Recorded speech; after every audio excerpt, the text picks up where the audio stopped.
Su sustancia está hecha de evocación, recuerdo, rememoración y de lo que toma del porvenir. Porque es una parte fundamental de nuestra identidad. Somos nuestra memoria. El programa de Lina que nos lleva de viva voz con los especialistas. ¿Qué tal? Muy buenos días. Bienvenidos a Radio INA. Mi nombre es José Ángel Domínguez. La Secretaría de Cultura y el Instituto Nacional de Antropología e Historia los invitan a acompañarnos en la emisión de la serie Somos Nuestra Memoria. En esta ocasión contamos con la amable presencia de la restauradora Hilda Salgado. Y me es muy grato dirigirme a usted, Hilda, para hablar del tema La limpieza del paraguas del Museo Nacional de Antropología. Bienvenida. Muchas gracias. Gracias por su tiempo. Al contrario. Bueno, para todos aquellos que no estén familiarizados, que no hayan tenido la dicha, el gozo de ir alguna vez a este lugar emblemático de la Ciudad de México, al Museo Nacional de Antropología, o para aquellos que nos escuchan fuera de México, porque muchas personas sintonizan estos espacios, ¿a qué nos referimos cuando hablamos de el paraguas del museo? ¿Qué es esto? El paraguas del museo creo que es el elemento arquitectónico más emblemático de este espacio y se encuentra en el patio central del museo. Al estar en ese lugar, obviamente tiene un carácter protagónico dentro del espacio y permite que las personas se congreguen ahí. El arquitecto Pedro Ramírez Vázquez pensó en este elemento para resguardar a la gente o para que la gente se protegiera del clima, de la lluvia, del sol y que pudiera transitar libremente de una sala a otra sin que tuvieran el problema de mojarse o cualquier cosa por el estilo. Y precisamente cuando él tenía esta intención o esta idea de que la gente se protegiera del clima, dijo, bueno, ¿y qué hago si lo que quiero es que la gente no se moje, si llueve o si hay demasiado sol? Pues ¿qué usa uno? Normalmente uno usa un paraguas, una sombrilla. Y de ahí surgió su idea de tener este espacio abierto, pero al mismo tiempo protegido de las inclemencias de la intemperie. Porque lo podríamos describir como una columna central que sostiene el paraguas propiamente. Una gran techumbre. Ajá. Que es el paraguas, así ya es. Y estos materiales, ¿nos podrías hablar un poco de los materiales, por ejemplo? Bueno, sí, el paraguas está construido, esa es la importancia de este elemento, que está construido con un solo soporte central que da sostén a una gran techumbre de 4.500 metros cuadrados. Uf. Y eso es en sí mismo un gran reto para cualquier constructor o para cualquier arquitecto. Este soporte se complementa con 80 tensores en la parte de arriba que están conectados a las estructuras radiales que son los que le dan soporte a toda la techumbre. Y bajo este fuste está la cisterna de agua que alimenta a la fuente. Así es como está construido este elemento. ¿Qué materiales tiene? Bueno, la columna es una columna de concreto armado, recubierta por placas de bronce. Bueno, todo el mundo le dice que son bronce, pero en realidad ahora que ya hemos estudiado este elemento, nos hemos dado cuenta que no solo hay bronce, también hay placas de latón. Y este relieve cubre todo el fuste que tenemos a la vista de esta gran columna. Este relieve se llama Imagen de México y estuvo realizado por los hermanos José y Tomás Chávez Morado. Nada más y nada menos. Nada más y nada Grandes artistas mexicanos. Hilda, ¿y esta techumbre es de...? Y la techumbre está hecha de perfiles de aluminio. Perfiles de aluminio, porque es ligero, porque... Pues sí, porque en realidad la techumbre está construida por unas vigas de acero y en la parte alta de estas vigas está colada una losa ligera. Y en la parte inferior de esta losa está el plafón que digamos cubre todo este sistema estructural hacia adentro del plafón. Un elemento único en la arquitectura mexicana también, ¿no? Yo creo que sí, yo creo que no hay una techumbre igual. Sin embargo, desde los 50s, el arquitecto Félix Candela, que fue un arquitecto español que se nacionalizó mexicano por ahí de los 40s, sale de España en el 36, llega a México, se nacionaliza, trabaja aquí otros 30 años, y desde que él era estudiante en España, su interés era ver o solucionar la forma de tener losas ligeras. Uh-huh.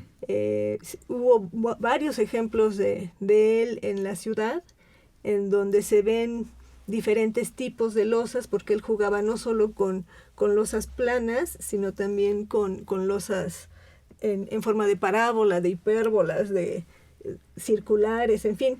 Sí estudió, ese era su tema, estudiar cómo aligerar losas de gran tamaño. Y entonces, por ejemplo, hay ejemplos de él en la iglesia de la Medalla Milagrosa, en la fábrica Bacardí, uh-huh. En Cuernavaca hay una capilla. ¿Y hubo relación entre el arquitecto Ramírez Vázquez y este hombre?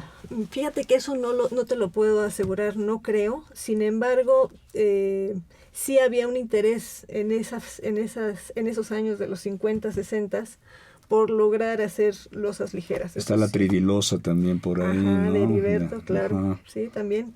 Era un interés de la época. Ya. Y este espacio privilegiado dentro del museo, bueno, obra de el gran arquitecto mexicano Pedro Ramírez Vázquez, pero contó con la colaboración de otras personas, nos dices ya en el ámbito de el arte plástico, los Chávez Mora, ¿no? Y ahorita llegamos a que nos describas muy bien qué es lo que encontraron debajo de todo de todo lo que se había acumulado a lo largo de los años, ¿no? Otros ayudantes, personas que hayan colaborado en este proyecto, a quien quisieras nombrar. Bueno, como parte del proyecto hubo muchas personas que participaron con Ramírez Vázquez.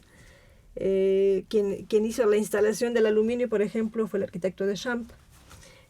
Quien hizo el cálculo estructural del edificio y específicamente del paraguas fue el despacho de Óscar de Buen, recientemente fallecido. Parte central ese cálculo estructural, porque si no... Así es, sí, era muy importante tener un buen cálculo estructural ahí. Participaron muchas personas que en este momento se me van, la gente que construyó, la gente que proveyó las vigas, la gente que proveyó el aluminio, la cancelería, la piedra. Estaban mármoles Mansi, que bueno, el museo está recubierto de mármol por todas partes, y el patio además tiene piedra de recinto, piedra volcánica de recinto. Entonces sí hubo muchas personas que participaron en el proyecto. No se podía, generalmente los grandes proyectos requieren de la participación de mucha gente. Y esta entrada espectacular del Museo de Antropología, después de su inauguración, así había permanecido a lo largo de los años, sin ningún tipo de intervención, de limpieza, de restauración. Se fue deteriorando. ¿De cuántos años estamos hablando? El museo se inaugura el 17 de septiembre de 1964 y de entonces a la fecha yo no tengo registro de que se haya hecho alguna intervención mayor. Lo que creo es que sí se ha de haber hecho algún mantenimiento menor, limpieza y este tipo de cosas, pero no más allá de una limpieza superficial. Cuando en el 2010 nos da el aviso la entonces directora Diana Magaloni, de que se había recibido la declaratoria de patrimonio artístico del museo, nos pide que nos demos a la tarea de hacer un diagnóstico del edificio. Esa tarea nos toca atenderla a Laura Filló y a mí, y junto o simultáneamente a estar haciendo el diagnóstico del edificio, pues nos damos cuenta que habría que hacer también el diagnóstico de otras obras, otros bienes inmuebles por destino, como son el paraguas, como son el escudo de la fachada principal, como es la representación el códice de la tira de la peregrinación, en fin, que había muchos otros elementos que había que tomar en cuenta para ese diagnóstico y no solamente lo que venían a ser los muros y pisos del edificio. ¿Y qué encontraron? Muchísimas cosas. Encontramos esculturas, celosías, te digo, estos elementos emblemáticos como el paraguas o el escudo o la tira de la peregrinación o la marquesina que tiene a su entrada la sala mexica, o la celosía de Felgueres. Tenemos 2 celosías de Felgueres, una en el patio central y otra en la barda perimetral que da hacia el lado de Reforma. Tenemos otra celosía del propio Ramírez Vázquez que está en el vestíbulo, hecha con una forma geométrica de madera.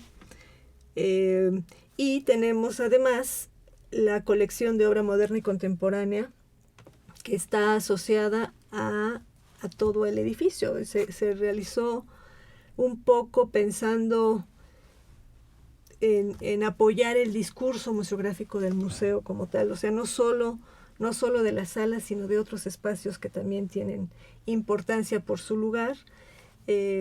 Se realizaron también todas estas obras artísticas. ¿Y todos estos elementos tenían necesidad de restauración, de una intervención, de limpieza, de cuidado, al menos de dejar en claro en qué condiciones estaban? Bueno, como todas estas piezas de la obra moderna y contemporánea nacen como un apoyo museográfico, no había un registro completo de todas estas obras. Había un registro parcial de algunas piezas, de algunos autores, pero no se había hecho un registro formal. Eso ha sido parte del trabajo que yo he hecho a partir de esta declaratoria.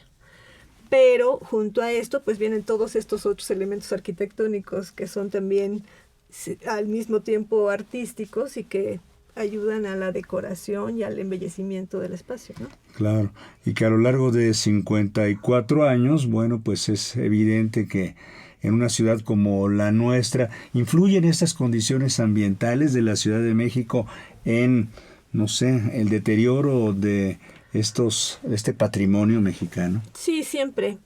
O sea, la intemperie siempre hace su función dentro de o más bien con los edificios y con nosotros mismos, ¿no?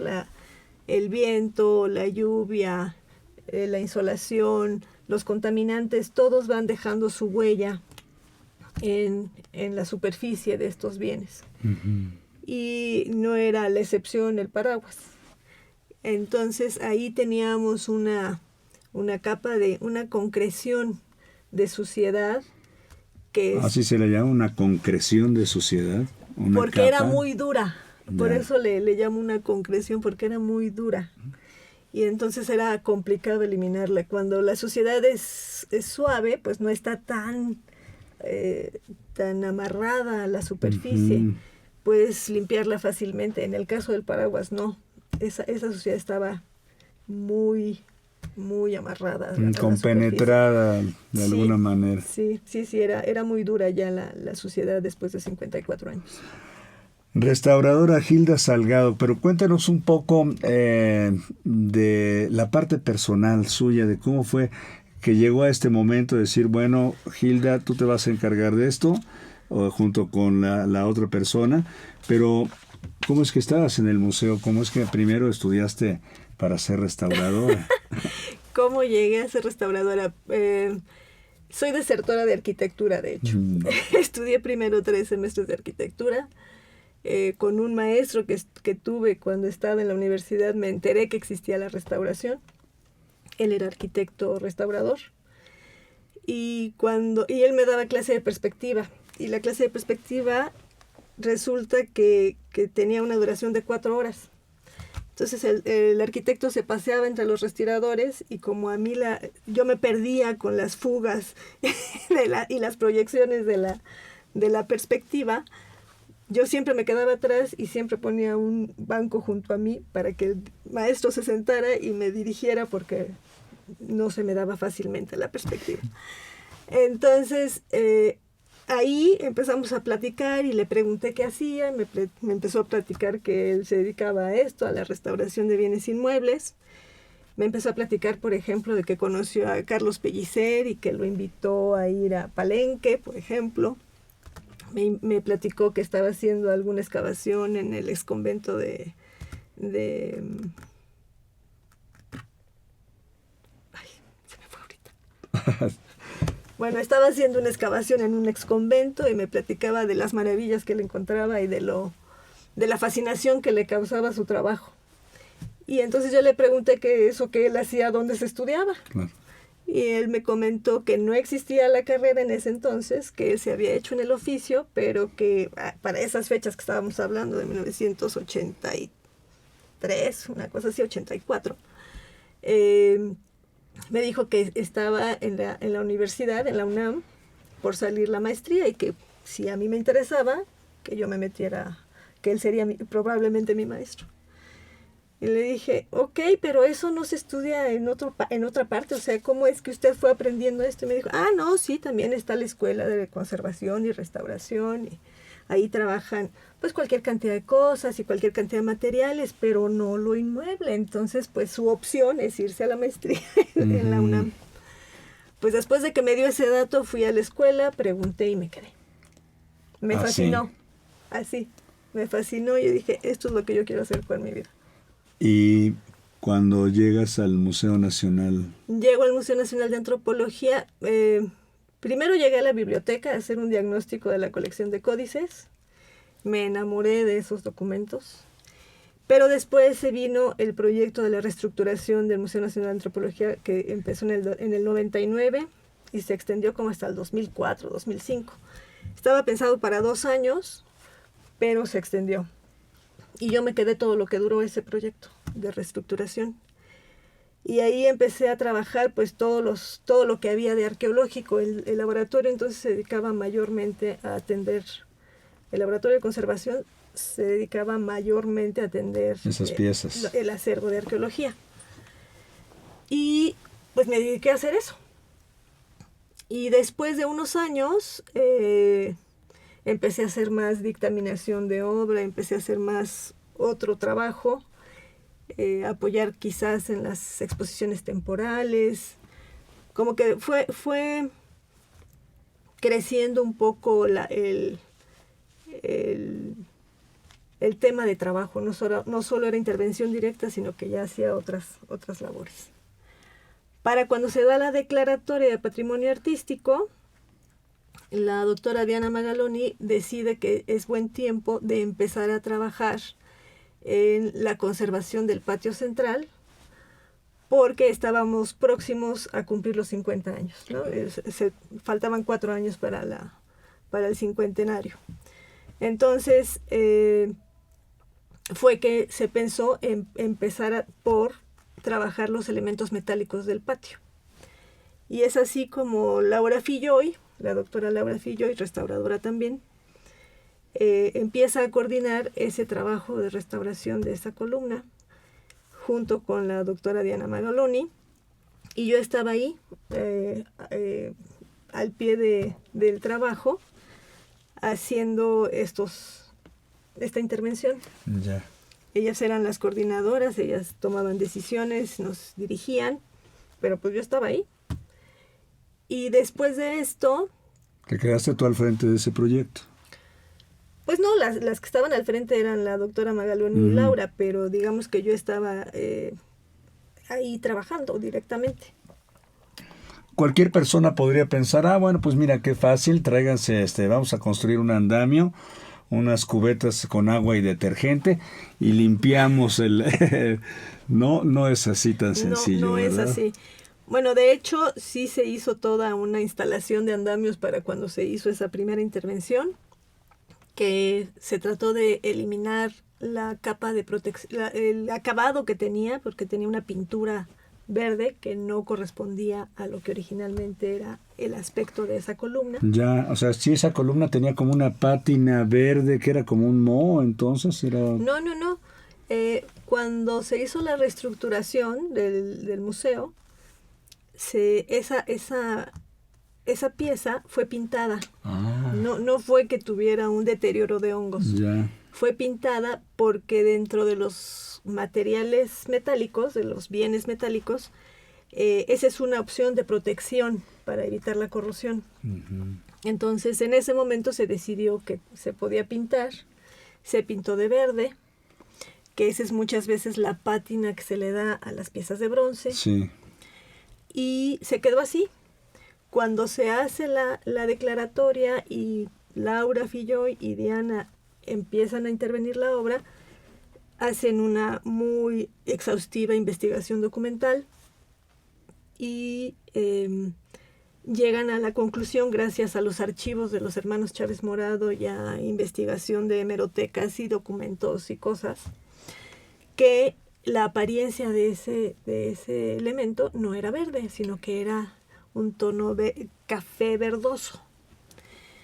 Y entonces, pues nos damos a la tarea de eliminar esa capa de pintura y a darle la pátina y el tono que debía tener. Ya. Y después de darle la pátina, se le aplicó una capa de protección, como debe ser con todos los bienes metálicos. Probaron varios materiales, tengo entendido, para intentar limpiar no solo la columna, sino también la techumbre, que tal vez es la parte más complicada, ¿no? Correcto. Te digo, después de que se hizo la intervención del relieve escultórico de los Chávez Morado, ahí sí ya me dediqué yo a hacer pruebas directamente en el plafón, tratando de limpiarlo.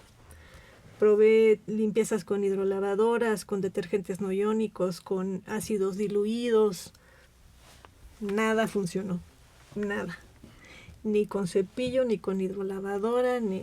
O sea, la dureza de esta suciedad era Esa costra. tal... Esa costra, por eso es una concreción, era tal que no había manera de eliminarla por esos medios. Entonces, trabajamos juntos el arquitecto restaurador Oscar Ibarra, que entonces era jefe de servicios generales del museo, y yo, en ver qué podíamos hacer por limpiar aquello.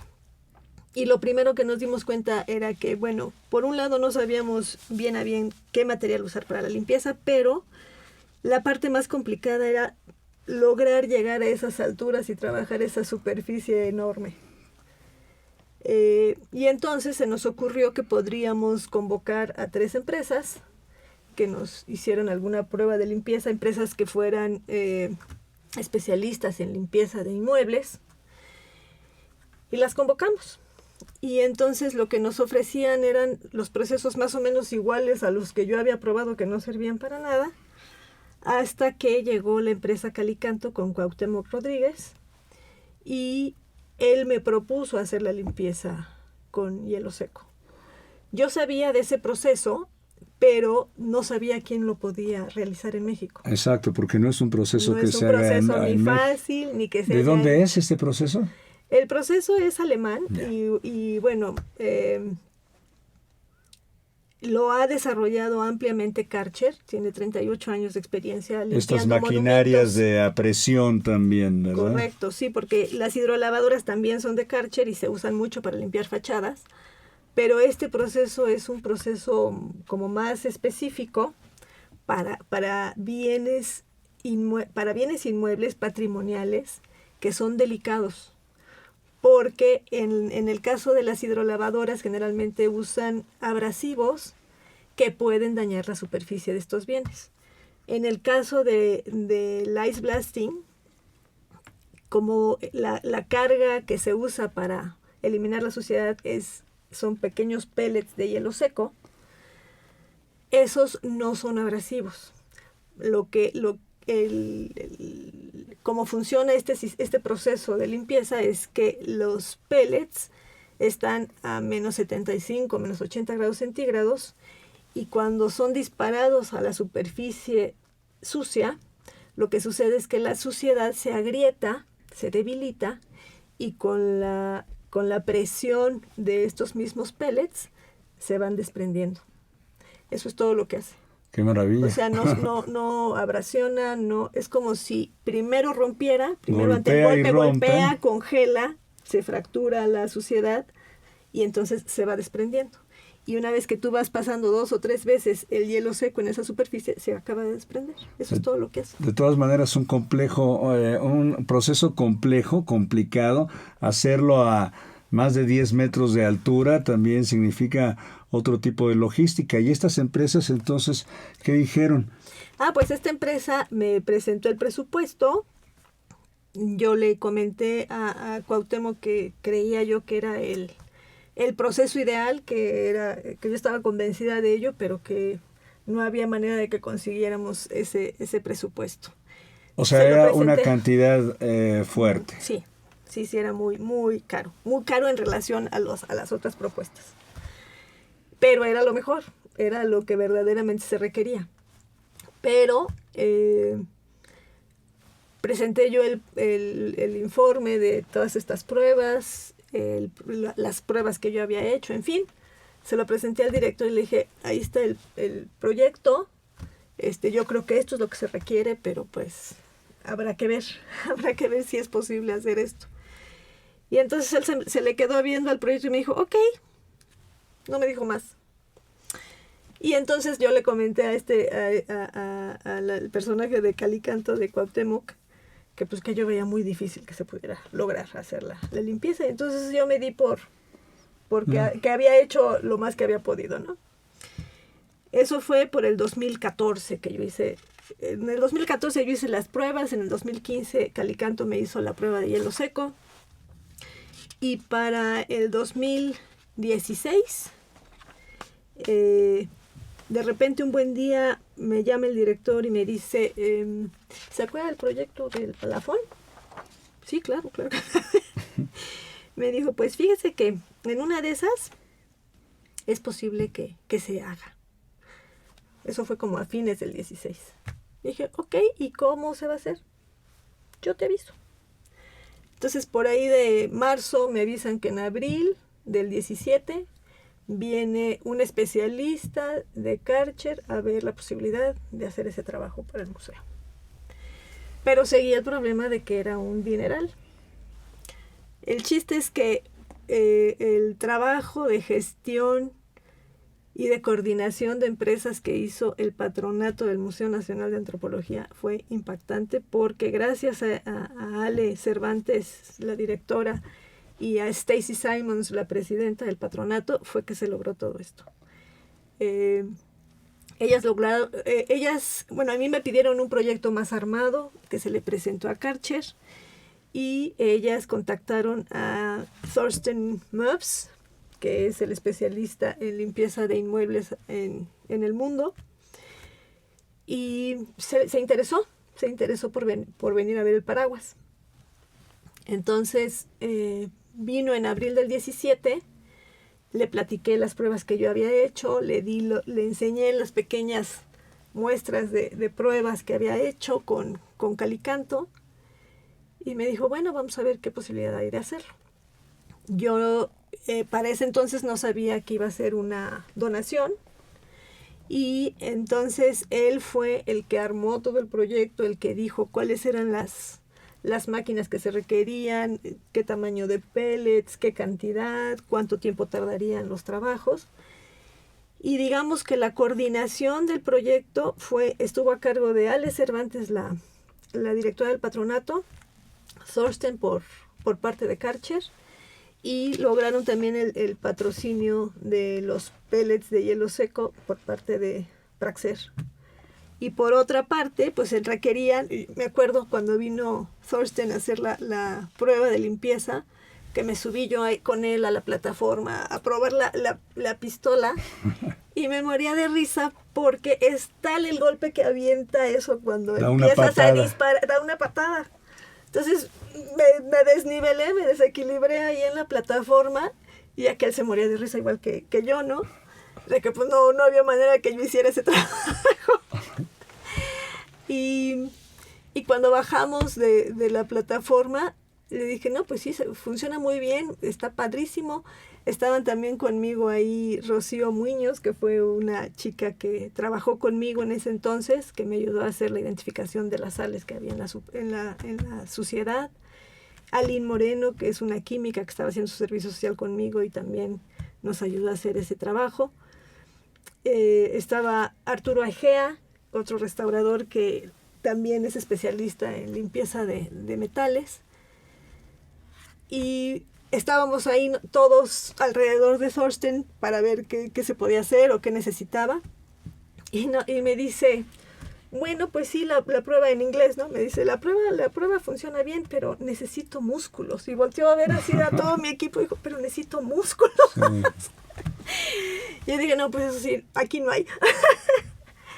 Entonces, además de Karcher y de Praxair, se contactó a Power Wash, que es una empresa que se dedica a la limpieza de edificios de grandes torres. Ellos se descuelgan y hacen locuras, pero entonces eso era el tipo de gente que necesitábamos para realizar el trabajo. Entonces Power Wash también hizo la donación de sus operarios. Y Thorsten se encargó de capacitarlos durante 15 días, estuvo aquí, les estuvo diciendo cómo se tenían que hacer las cosas, qué cuidados tenían que hacer. Como buen alemán, tienen que protegerse de tal y tal y tal y tal, y guantes y tapones y cascos y cuánta cosa, ¿no? Entonces fue un trabajo muy, muy cuidado. Él se encargó de hacer toda la proyección de lo que esto iba a tomar. Y bueno, se fue un poco más allá de lo que él calculó. Pero finalmente, en tiempo, sí, en tiempo y en recursos, evidentemente, claro. Pero bueno, finalmente se logró. Le recordamos que el tema en esta ocasión es la limpieza del paraguas del Museo Nacional de Antropología, y conversamos con la restauradora Hilda Salgado, quien estuvo trabajando intensamente en este proyecto que ha culminado pues para los 50 años del Museo Nacional de Antropología. Finalmente entonces se logró, Hilda, que fuera una donación. Así es. ¡Qué maravilla! Sí, algo que hubiera sido carísimo. Algo que habría sido carísimo y que yo creía irrealizable por su costo y por todo lo que implicaba. Implicaba rentar grandes maquinarias, grandes plataformas, un gran compresor que pudiera dar la alimentación de presión a las máquinas Size Blaster. Todo el ¿Las máquinas estaban en México? ¿Existen esas máquinas en México? Esas máquinas las donó Karcher para el proyecto, o sea, no están con nosotros, se usaron para el proyecto y se trajeron directamente a Alemania para hacer este proyecto. Ya. ¿Y cómo las metieron al patio? Es como complicado ahí la entrada. Las máquinas de Ice Blasters no son grandes. No son tan grandes. No, esas no tienen problema. El problema eran las plataformas a donde se tenían que subir los operarios para poder llegar a la superficie del paraguas. Y el compresor que alimentaba la presión de las Ice Blaster, eso era lo complicado. Yeah. Y por otra parte, conseguir la cantidad de hielo seco que se usó para el trabajo, pues también era... Toneladas de hielo seco. Usábamos alrededor de 3 toneladas al día de hielo seco. Lo cual dio un total de, ¿qué? Te entiendo que más de 240 toneladas en todo el proceso. No, yo no sé, ese conteo como no lo tuve que hacer.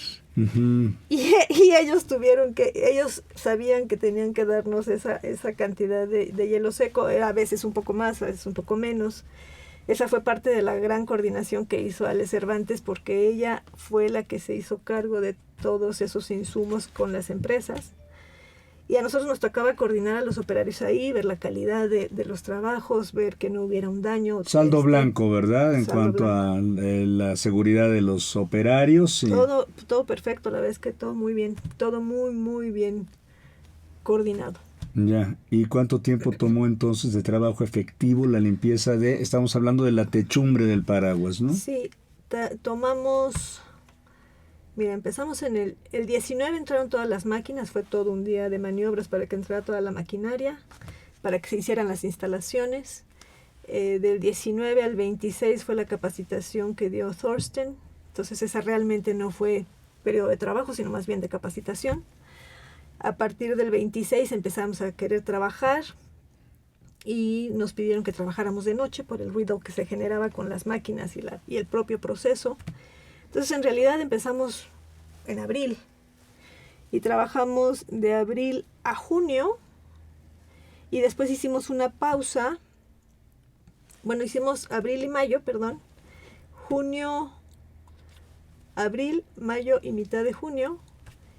Hicimos una pausa en el verano porque teníamos un tapial que obstruía un poco el flujo el paso de los niños en vacaciones al museo. El flujo de la gente en las vacaciones, y entonces decidimos hacer una pausa en ese a medio verano.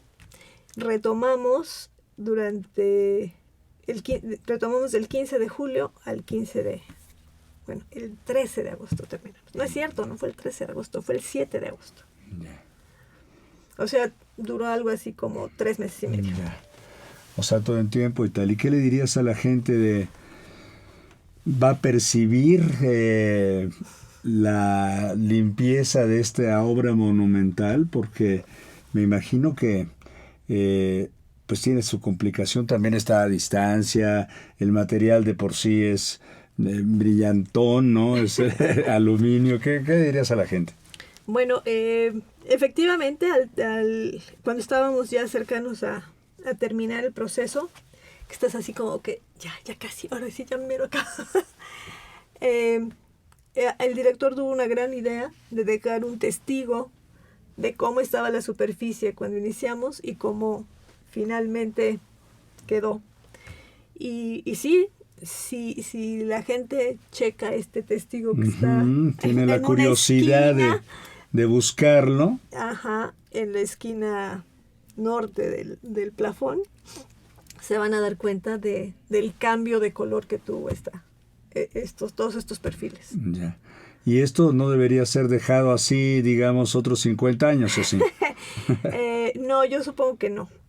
De hecho, cuando se hizo la reapertura y se volvió a prender la fuente después de todos estos trabajos, el director de para Latinoamérica de Karcher, que es Javier González, nos dijo que sería conveniente hacerlo en 10 años. Entonces en 10 años estaremos volviendo a dar lata. ¡Qué maravilla! Oye, una pieza maravillosa, este paraguas, de veras patrimonio. Bueno, de hecho es patrimonio artístico de la humanidad. ¿Qué nos dirías tú en torno al valor artístico, no estructural, no el diseño arquitectónico, el cálculo de las estructuras y todo esto que amablemente nos has comentado, sino el valor artístico de esta pieza, junto con el trabajo de los hermanos Chávez Morado, por supuesto, y de tantos otros que a lo mejor participaron? Pues yo creo que sí es un ícono artístico del museo y de México, porque sí fue complicado y fue el reto que te decía, construirlo, el solo construirlo, y después el tener en el fuste este relieve escultórico de los hermanos Chávez Morado, donde se sintetiza un poco la historia de México hasta el año 60. Esto creo que es algo único. Yo no lo he visto en ningún otro elemento. Los hermanos Chávez Morado se basaron en un guión que escribió Jaime Torres Bodet, don Jaime Torres Bodet, entonces secretario de Educación Pública, y él lo que quiso representar en ese relieve escultórico es la historia de México. En la cara oriente habla un poco del nacimiento y la formación del país, y en la cara poniente habla un poco del futuro de este país. En cada cara hay elementos que simbolizan diferentes cosas. Por ejemplo, en la cara oriente, que es por donde llegan los españoles a México, hay un sol naciente, hay un águila y un jaguar y una ceiba. Estos 3 elementos son elementos sagrados para la mayoría de los pueblos mesoamericanos. Uh-huh. Y luego hay una espada que se introduce en el tronco de esta ceiba sagrada, y 2 personajes, uno al lado izquierdo de un guerrero mexica, un guerrero águila, y del lado derecho un hombre barbado con armadura, o sea, representando un español. Y estos dos al centro tienen un símbolo de fuego. Y yo lo que entiendo es que lo que trata de representar esto es la fusión de estas dos culturas que dan como lugar en el remate de esta cara el símbolo de México, que es el águila devorando una serpiente sobre un nopal. Y ese pues es el escudo nacional finalmente, y es también la representación del inicio o la fundación de México Tenochtitlan, ¿no? Y se ve todo este simbolismo que va desde las raíces de la ceiba hasta la parte alta, como es la fronda de una ceiba, donde está coronada por este escudo símbolo, nacional. Sí. Y en la cara poniente tiene un sol poniente, un sol que cae, tiene un símbolo de una rosa de los vientos, de un átomo, y coronando esta cara poniente está un hombre con las entrañas abiertas y una paloma en su cabeza, que lo que trata de simbolizar es que el hombre mexicano está abierto a la fraternidad, a todos los puntos cardinales, ¿no? Por eso está la rosa de los vientos. Y aparentemente esto está basado en el conocimiento, por eso este símbolo de conocimiento del átomo. Qué maravilla, sí. Y ahora, bueno, restaurada, ¿es correcta la palabra restaurada en este caso? Pues sí, cuando se hacen intervenciones directas a las piezas es una restauración más que una... Aunque se hacen procesos de conservación, uh-huh, y se hacen procesos de restauración, yo creo que esto es más bien una conservación, porque realmente no hicimos ninguna diferencia en la materia, sino que solamente dimos una nueva cara de pátina en el relieve y una capa de protección, y en el paraguas, en lo que viene a ser la techumbre, pues lo único que se hizo fue eliminar la suciedad, no hicimos nada más. Sí, como tienen que ser las obras de arte, siempre vibrantes, como recién terminadas, ¿no? Pues fíjate que no. Yo siento que no puedes borrarle la historia a las cosas. Las cosas permanecen con su historia. Puedes limpiarlas y se van a ver mucho mejor que sucias, pero si las dejas como recién hechas, pierden la mitad de su carácter. Ya. Gilda Salgado, profesionalmente, personalmente, ¿qué significó para ti estar tan involucrada con este proceso de recuperación de una pieza que es patrimonio artístico, no solo de México, sino de la humanidad? Pues una gran satisfacción, la verdad. Yo creí que ya no se iba a hacer. Primero, ¿verdad? Sí, dijiste, bueno. Yo creí que mis esfuerzos ya habían sido en vano y que esa prueba de limpieza se iba a quedar ahí, uh-huh, para la eternidad. Y no, resultó que el patronato fue más fuerte que yo. Y asertivo, y sus conexiones las utilizaron tal y como debían, ¿no? Exacto, sí, hicieron todo el esfuerzo para que se hiciera. Y de hecho, no solo fueron las empresas donantes, sino que también el propio patronato, los patronos,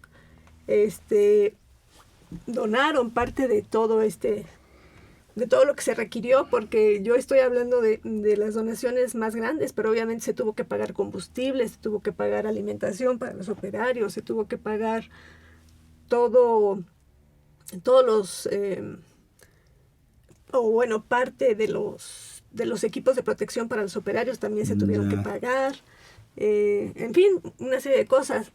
También el patronato pagó algunas jornadas extras que se requirieron para no retrasarnos en la entrega, que se formó una flotilla. También quisiera agradecerles a estas personas. Se hizo una flotilla de la gente de mantenimiento del museo, que también se capacitó para para hacer estos trabajos y nos apoyaron haciendo jornadas extras para que no se nos retrasaran las cosas.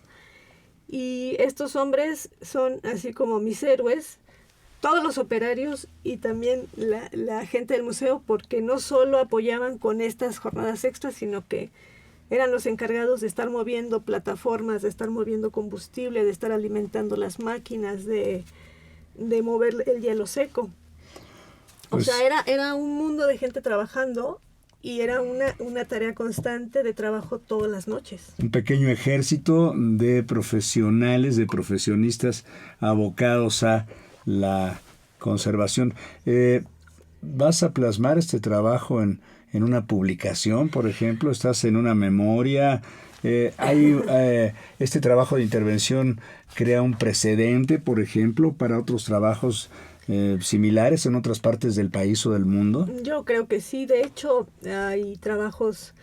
La experiencia de Karcher ya es mucha. Te comenté que ya tienen 38 años haciendo este trabajo en otros monumentos en todo el mundo, pero es el primero que hacen en México y con este proceso.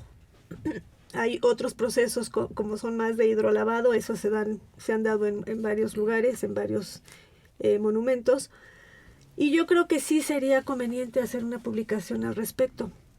Estoy trabajando en tratar de tener toda una cronología de cómo se fueron dando las cosas con este proyecto para ver si se puede plasmar en alguna publicación. Pues ojalá y sea muy pronto, porque es un proceso fascinante el que siguió la recuperación en todo su esplendor de este bien.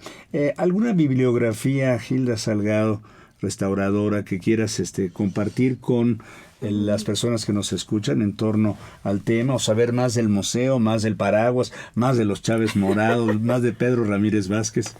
Bueno, mi Biblia, cuando yo empecé a trabajar en el patio, leí un libro que escribió Ramírez Vázquez que se llama Museo Nacional de Antropología, Gestación, Proyecto y Construcción, que está editado por el INAH. Uh-huh.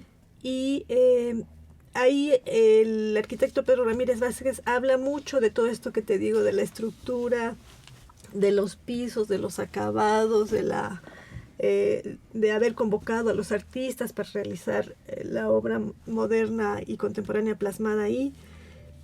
Y habla de hace una pequeña crónica y habla de muchos pequeños momentos que tuvo él ahí.